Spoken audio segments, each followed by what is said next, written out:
where we've learned our way and refreshed our memory a little bit about what is a coordinate plane. And now all the stuff we do for the next 2 months is going to take place on that coordinate plane. And the key word here in linear is line, right? A line is a line when it's straight and it has arrows on both ends, right? Okay? This is not a line. This is a line segment, right? It's like you snipped the line here and it actually has a definitive beginning or beginning and end.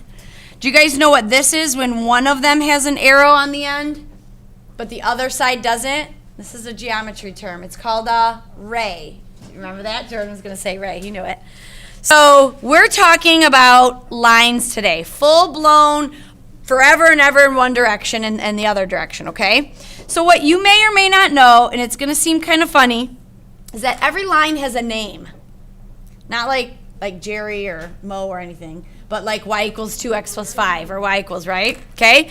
So this line right here, some lines will have a tilt from left to right going up. Some will go down from left to right. Some will be vertical. Some will be horizontal.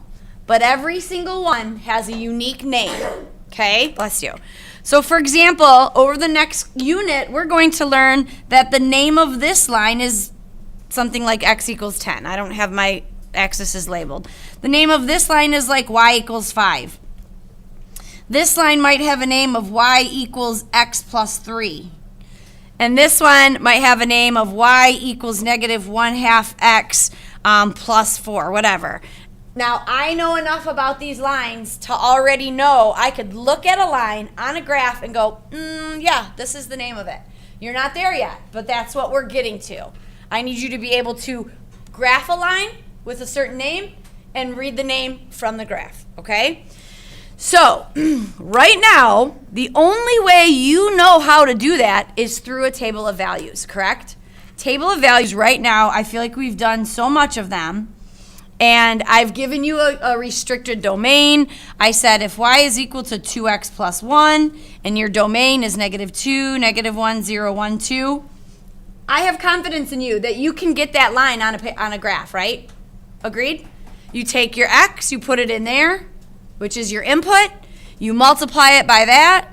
You add 1, and you get an ordered pair, which then you take and you graph. That's the only way that we've learned how to graph lines right now, okay?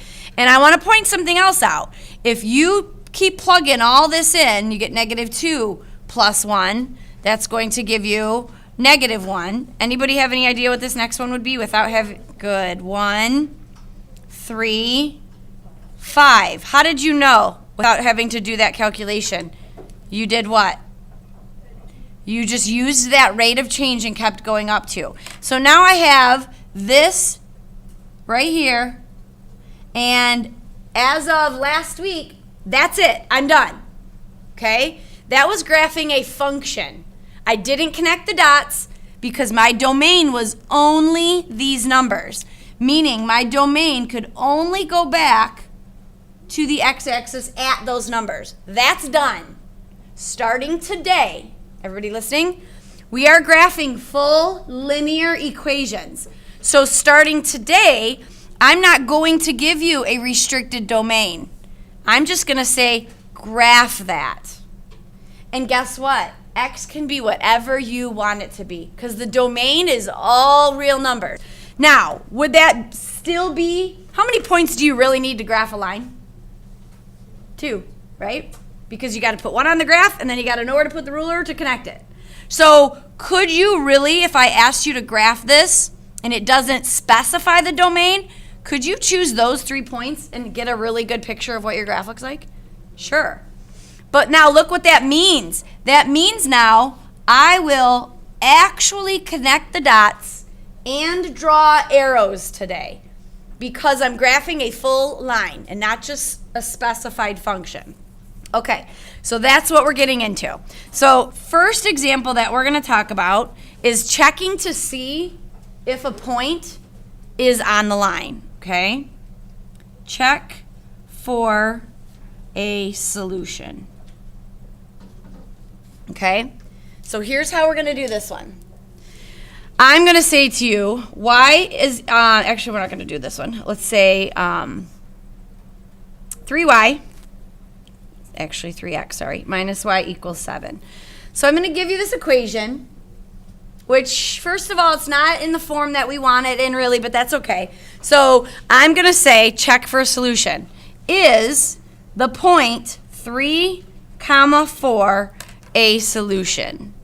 Is this a solution? Well, first of all, you have to know what I mean by is it a solution. What I mean is, if I graph this line, make a big old table, get all those points plotted, would 3, 4 fall on that line or not? Okay? And so up until right now, the only option you would have is to get out a piece of graph paper, make a table of values, and check. So I'm not going to expect you to do this right now, but you would get it. I could just graph it from this. So I know that this is going to be here, and this is going to be here. Like, you're going to be able to do what I just did really quickly. So let's say you took the time, you made a table of values, and you connected it. Is point 3, 4 on that line? No. Okay? So even if I were to connect this like this, is that point on the line? Nope. Well, that's a pain in the butt. I don't want to do that every time. So instead of using the graph, we're going to use algebra, because that's the name of the game, right? We're going to use algebra. And algebra has to do with plugging it in, right? So that's x, that's y. There's an x, there's a y. So I'm going to take my 3, multiply it by my x, subtract my y, and see if I get 7. And I don't, right? Some of you are shaking your head. Because 3 times 3 is 9, and 9 minus 4 is not 7. 5 is not equal 7. No, 0.34 is not a solution of that line. It is not on the line. Are you good with that?